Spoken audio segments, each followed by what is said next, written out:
Hello parents, my name is Albina and I'm the author of Children Development Program, and today in this video I will show you 7 powerful and practical tips that helped both of my children and many of other students develop strong language skills before age of 5. And these are not just theories, these are real tested methods that work in everyday life.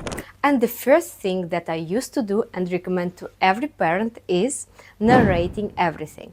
And I remember I used to constantly talk to my babies, and every movement had words like "we are putting on your socks," "oh, I see a cat outside," or "now we are washing your hands to make them clean."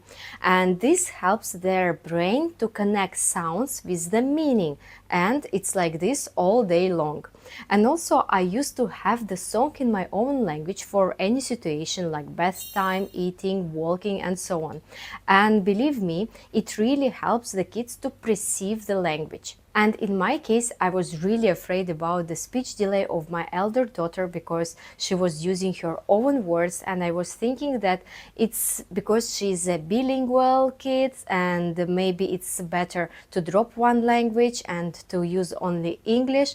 But then I started learning about the techniques, how to develop a speech, and the next technique that I used was using a normal words, not just a baby language. And now I often say to the parents to use real vocabulary, not like choo-choo. Say normally, it's a train, or not doogie-woogie, say just a dog. And this builds a stronger foundation for clear speech later on. The next tip is sensory stimulation. Believe me, speech development begins with the body. If your child isn't crawling, swinging, or even jumping, the brain may not be ready to form the words.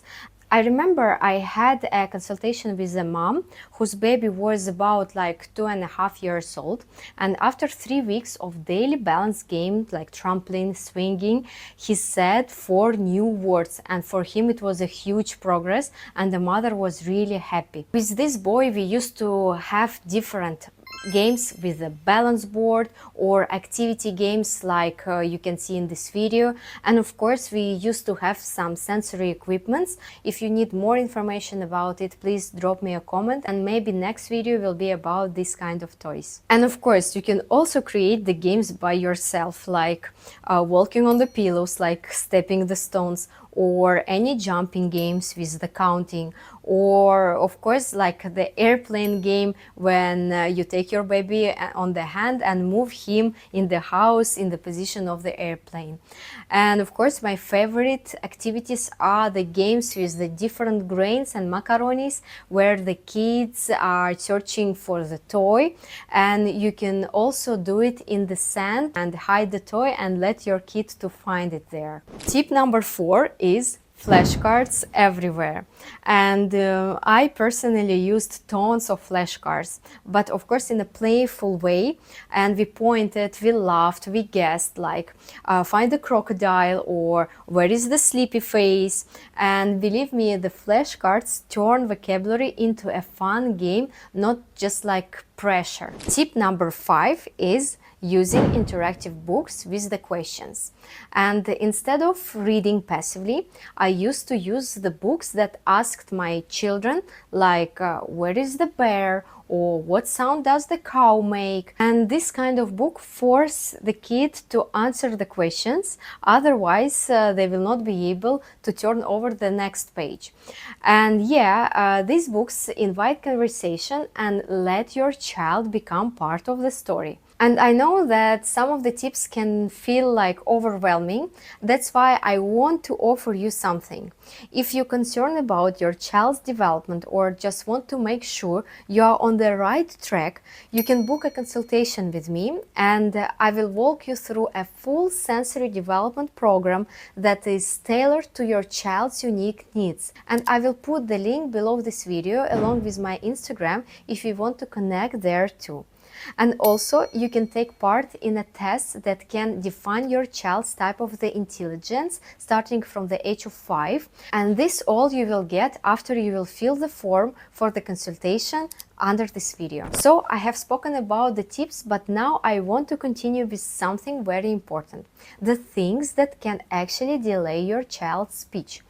And these are often hidden in plain sight. And let's start with the first one. It is about screen time and when we cause the children to watch too much like educational videos. To be honest, when children spend a lot of time passively watching screens, they miss out on a real human interaction, which is the foundation of speech development. And I think you already know that no screen can replace your eye contact, your voice, and your reactions. And the less your child talks with people, the less their brain is motivated to form words. And the second one is overstimulating methods. And to be honest, I tried this myself with my elder daughter when I used the Doman methods with the words on the cards, and I used to show it to her from the age of almost 1 year old. And I felt in the end that it's a little bit stressful for me and it's really useless for my daughter. And afterwards, I realized that children under 3 need learning to be playful, slow, and emotionally safe. And when they feel overwhelmed, they just shut down. And overstimulation can delay speech more than you think. And of course, I personally met some people who used to use these methods as well, and their kids become really talented. But most of these cases, I think, is just an exception, and it's like a gifted kids who were like this from the very beginning. So please, dear parents, don't stress yourself, don't stress your child, and just create healthy and supporting environment for your little one. And now I would love to hear from you. Have you ever worried about your toddler speech development, and did you try something that worked or maybe something that didn't? And of course, please share your thoughts, experiences, or even questions in the comments below, and I will personally read every single one, and I will do my best to reply and support as many of you as I can. And if you want more guidance, check the links in the description, and I've shared my speech development programs and how to book a personal consultation with me. It's all in the links below, and let's raise strong, confident communicators together. And of course, thank you for watching this video. My name is Albina Manikeyeva, and I'm the author of Children Development Program and the owner of the School of Mental Math.